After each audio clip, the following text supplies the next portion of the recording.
Donc bienvenue dans la vidéo d'exercice de ce module. Donc évidemment on va parler de mémorisation et ce que tu vas préparer pour cet exercice c'est un texte ou en tout cas une suite de phrases. Donc elles peuvent être indépendantes ou elles peuvent avoir une logique entre elles. Ce qui peut être intéressant vraiment c'est de travailler sur un script, donc de travailler sur quelque chose que tu pourras dire dans la vraie vie comme on a fait dans le premier mois, avoir un peu un script de conversation. Si tu n'as rien et que tu as juste quelques phrases qui sont difficiles à retenir, tu peux les apprendre grâce à cette technique de mémorisation. Donc là, ce qu'on va faire, c'est qu'on va combiner donc, la technique d'Amur, donc la technique de mémorisation en 5 étapes, avec un mini palace mental. Et je vais te montrer un exercice concret, comment moi je vais mémoriser. Donc 6 phrases, je te conseille d'en faire entre 5 et 10 pour commencer, et puis après tu pourras agrandir ton palace mental, faire de toute une pièce ou de toute ta maison une seule conversation. Tu verras qu'en fait c'est très intéressant, c'est un peu comme si tu rangeais des informations dans des dossiers, c'est très facile d'y accéder, tu vas penser à certaines choses, tu vas dire ok ce sujet de conversation je l'ai stocké dans telle pièce de ma maison et je peux le retrouver, je peux me remettre mentalement dans cette pièce et tu vas retrouver les informations beaucoup plus rapidement. Alors, sur la vidéo, ça fait un peu inversé, mais la gauche est là, la droite est là, donc je vais faire ça dans cet ordre-là. Quand je vais mémoriser, je vais associer donc chaque phrase à un emplacement sur mon bureau. Je vais prendre 6 emplacements, parce que j'ai 6 phrases. Donc je vais te dire mes 6 phrases pour que tu aies une idée un petit peu. Donc moi j'en suis pas encore au deuxième mois, je fais cette formation un peu en accéléré, là j'en suis que à la deuxième semaine de croate, donc c'est des phrases peut-être un peu basiques. Lijepo ime, ti si iz Zagreba, donc ça c'est une phrase qui veut dire joli nom, ouais joli nom, nice name. Tu viens de Zagreb, donc ça c'est une phrase en fait qui est très utile pour dire, parce que ma présentation de base avec des gens que je connais pas, ça va être soit de dire salut, je m'appelle Tom et toi, donc archi basique, il n'y a pas besoin de chercher compliqué pour rencontrer des gens, ou alors salut, je m'appelle Tom, je pratiquais le croate, voilà, et donc je vais dire bonjour aux gens, et les gens vont me dire leur nom, et donc du coup il me faut quelque chose pour répondre et engager la conversation. J'essaie un peu de prévoir quelques coups à l'avance, parce que étant donné que ça risque d'être chaotique de parler la langue, puisque je ne la maîtriserai pas extrêmement bien, je préfère un peu contrôler l'interaction, en tout cas la mener, dans le sens où je vais pouvoir être capable de mieux anticiper ce qui va se passer. Donc c'est ce que je te conseille de faire, en tout cas essaie d'être très proactif dans la conversation, parce que si tu laisses les autres te poser des questions, ok, ça peut être bien, ça peut être un challenge, mais le problème c'est que souvent ça met la barre beaucoup trop haut, on est déstabilisé si on n'a pas commencé à établir une connexion avec des sujets qu'on comprenne, que la personne en face commence à estimer notre niveau et pouvoir mieux adapter ses questions et la conversation avec nous. Donc ma première question c'est ça, enfin ma première phrase c'est ça, ma deuxième phrase c'est Pogodi, gdje sam on, gdje sam od, donc devine d'où je viens. Et ensuite, donc c'est un jeu que j'adore faire, donc je conseille d'apprendre cette phrase, devine d'où je viens. C'est super bien pour plusieurs raisons. Déjà, ça crée une, c'est amusant en fait, c'est amusant pour les personnes de deviner.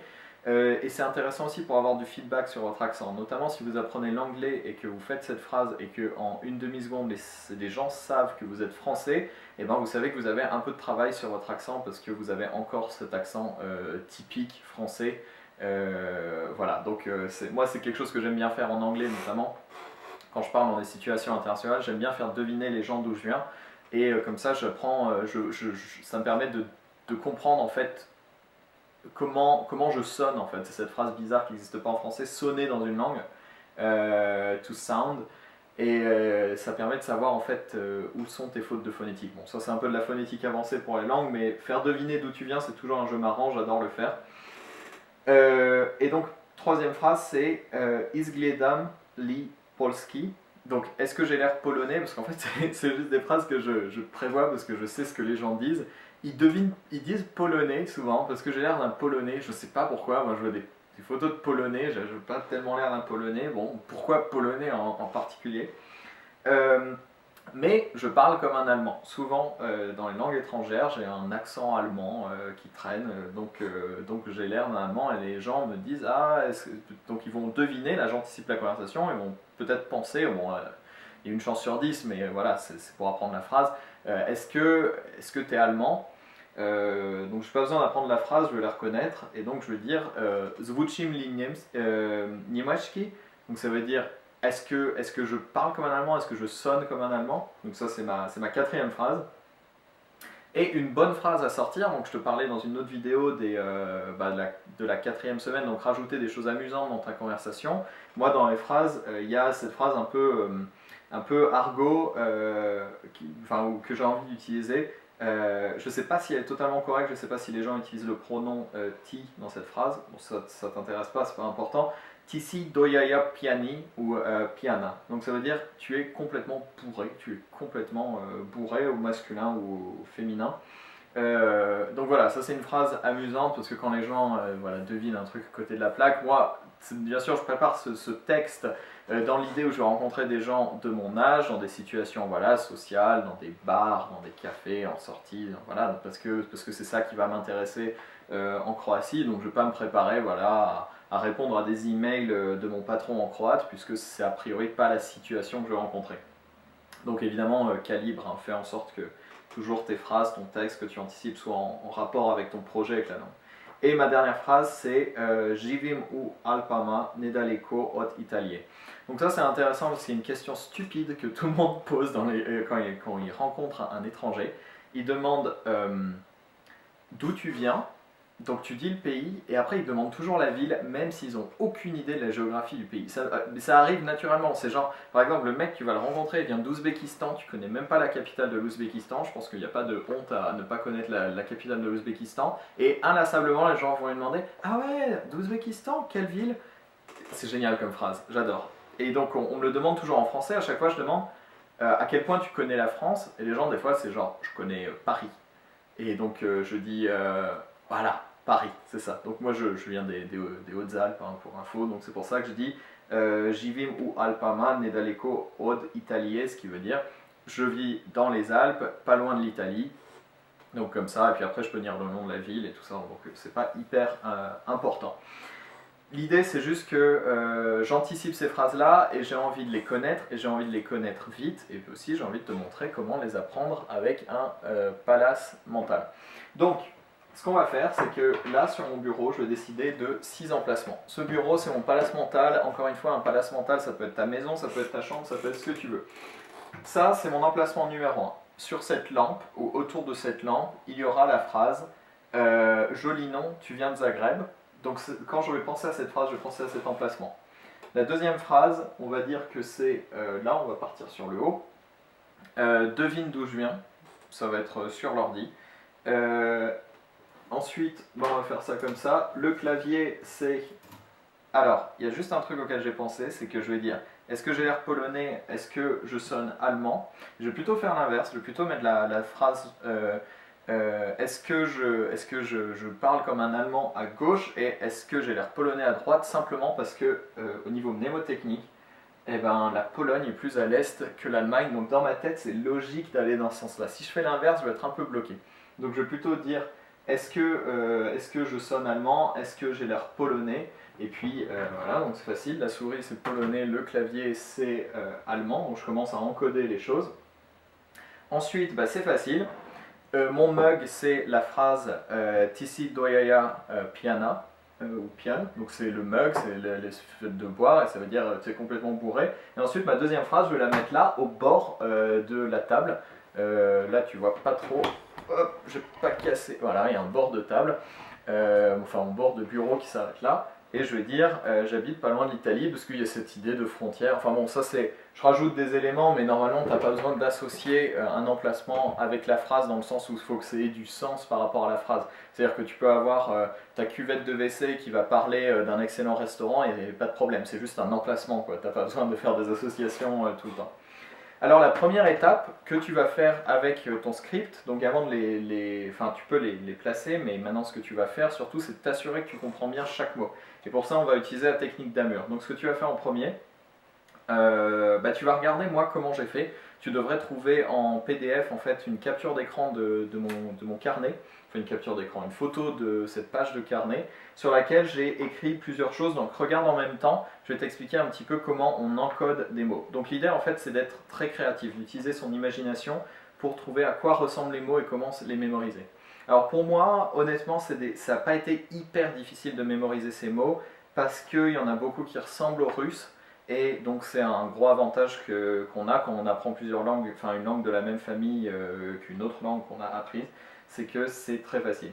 Alors, mais j'ai noté quand même certaines choses en inventant des moyens mnémotechniques. Par exemple, le mot liepo. Liepo, ça veut dire bien, ça veut dire joli, enfin voilà. Euh, et je savais pas. Enfin voilà, on va dire que c'est un mot qui est difficile, c'est vrai que j'ai eu un peu de mal. Et donc, l'important, c'est juste de réfléchir un peu, mais tu peux aller très loin. Donc, moi, c'était vraiment genre Aleppo. Donc, je sais même plus dans quelle langue Alep, ça se dit Aleppo, mais pour moi, enfin, ce qui est important, c'est que ça ait du sens pour toi, personnellement. Pour moi, Alep, c'est Aleppo. Et puis j'ai dit Aleppo c'est joli, donc malheureusement plus maintenant, mais Aleppo c'est joli, et donc dans ma tête c'est la phrase à retenir, c'est joli Aleppo. C'est bizarre, mais ça fait lié Aleppo. Si tu as pris le mot liepo, ça te reconnecte tout de suite, tu te dis c'est liepo. Donc c'est un peu bizarre. Écouter les moyens mnémotechniques d'une autre personne, on se dit toujours mais il va chercher loin, c'est compliqué son truc. Mais c'est normal, il faut que ce soit ton moyen mnémotechnique à toi, il aura du sens pour toi. Donc tu peux aller dans des trucs bizarres, mais ce qui est important c'est juste que c'est du sens pour toi. Donc pour moi, joli Aleppo, ça me fait penser à Liepo. Et parce qu'il y a la notion de joli. Et que c'est joli, c'est bien, c'est nice, c'est nice name. Euh, donc ça m'aide à le retenir. Il y a aussi, donc ma première phrase c'est Liepo ime, TC is Zagreba. Et TC is, ben simplement, j'ai pas créé un moyen mnémotechnique pour me souvenir de cette séquence, mais je retiens qu'il y a 3 fois un i. Et donc ça donne vraiment la sonorité, c'est plus facile à retenir quand tu rappelles que c'est 2 lettres, 2 lettres, 2 lettres, et à chaque fois il y a un i. Donc ça réduit vachement la quantité de choses que tu peux imaginer. Et puis c'est TC, pour moi, c'est donc ça veut dire tuer. Donc c'est assez facile, ça ressemble pas mal au français finalement, parce que c'est 2 lettres, 2 lettres, et puis il y a un S, il y a un T. Et donc j'ai dans ma tête, mnémotechnique, c'est tu sois. Donc c'est un peu, ça fait bizarre, ça fait vieux français. Tu sois, mais ça ressemble à TC, parce que ça fait pareil, quoi, juste en mettant des I à la place des autres voyelles. Euh, Après j'en ai plein d'autres, donc je sais pas si je vais tout te lire, mais voilà. Pogodi, donc Pogodi c'est devine, et donc Pogo, moi ça me rappelle le truc qu'on faisait quand j'avais 15 ans et qu'on allait à des concerts et qu'on on se donnait des coups d'épaule pour danser, je sais pas, c'est un truc qu'on faisait, ça s'appelait un Pogo, je sais pas si ça se fait encore. Et du coup, devine, et ben je sais pas, j'ai associé ça à Pogo, comme faire un Pogo, et dis comme bah dis-moi si tu veux faire un pogo. Euh, donc voilà, donc c'est tout pour la décomposition. Donc ce qui est important, c'est que tu décomposes chaque élément de la phrase, que tu comprennes bien aussi la racine du mot. Donc il y a par exemple des mots où j'ai vraiment décomposé, par exemple isgledam. Isgledam, donc j'ai vraiment décomposé parce qu'en fait il y a un préfixe qui est assez fréquent dans les langues slaves, c'est is, et le suffixe en fait c'est la conjugaison am, im, c'est la première personne du singulier en croate, donc je le sais, donc ça me permet d'isoler en fait ce qui est vraiment important dans le mot, c'est gled. Gled c'est la racine, et pour moi genre ça ressemble à glaner et à bled, et c'est comme ça que je retiens gled, et puis je sais qu'il y a un préfixe devant, un préfixe qui est classique puisqu'il apparaît dans d'autres phrases, genre is, is glané, bled, is gled, et puis ensuite la conjugaison am, is gledam. Donc voilà, décompose les mots pour trouver leurs racines et mieux comprendre leur sens, et ensuite associe les mots difficiles à une petite phrase ou à quelque chose que tu peux visualiser. Et ensuite, dernière étape, mémoriser. Donc en fait, par exemple, ma première phrase, Liepo ime, ti is Zagreba, elle se fait en deux parties. Et je vais imaginer que sur la partie verticale de la langue, donc là c'est vraiment genre décomposé sur la petite chose, tu n'es pas obligé de décomposer à fond. Si tu te souviens de la phrase d'un trait, tu peux la remettre quelque part simplement. Mais moi je veux dire que Liepo ime, dans ma tête, c'est la barre verticale, et Ti is Zagreba, c'est là. Donc je vais imaginer que ça c'est Aleppo. le beau Aleppo, Liepo Ime, donc c'était mon moyen mnémotechnique, donc ça c'est associé à Alep, je sais pas, après tu peux aller très loin, je vais pas te formuler tout ce qui peut me passer par la tête ou te passer par la tête, parce que c'est toujours très bizarre, mais on peut imaginer que ce soit un bâtiment dans Alep, voilà, donc quand j'imagine ce texte, ça va commencer par ça, je vais imaginer ma table, je vais imaginer ma lampe à gauche, parce que je sais que je commence sur la gauche, et je vais imaginer cette lampe, et cette lampe, il y a ce truc vertical, et ça va me rappeler, parce que je l'aurais associé mentalement à Alep, et donc je vais me dire, ah oui, c'est Liepo Ime. Donc évidemment, ça va pas venir... en fait, ce qui est bizarre avec les moyens mnémotechniques, c'est que paradoxalement, plus tu vas aller loin dans la décomposition et dans l'association d'idées, c'est-à-dire que tu as des gens, juste pour un mot qui fait 3 lettres, ils peuvent te raconter une histoire qui fait 10 minutes, quoi.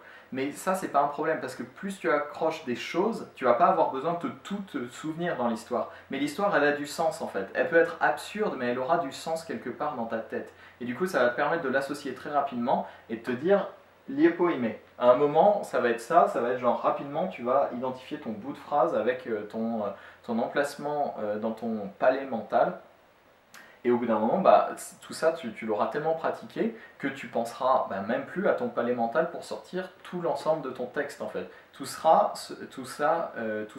ensemble de phrases sera indépendant bah, de toutes les béquilles que tu auras mis en place. C'est ça qui est incroyable avec les palais mentales, c'est qu'en fait tu te dis bah je perds du temps à associer tout ça. Mais en fait pas du tout, c'est-à-dire que tu n'auras pas besoin de toutes tes associations mentales. Plus t'en crées, plus ça va être facile, mais ça ne veut pas dire que plus t'en crées, plus tu vas devoir te souvenir de toutes tes associations mentales.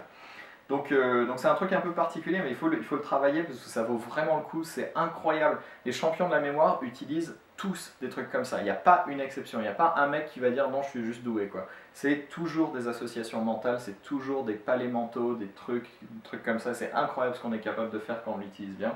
Et malheureusement je l'utilise jamais assez, en tout cas pas de façon aussi structurée la plupart du temps.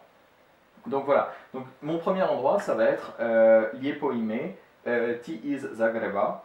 Ensuite, ma deuxième phrase, elle va être là, et ça va être devine pogodi gdje sam od.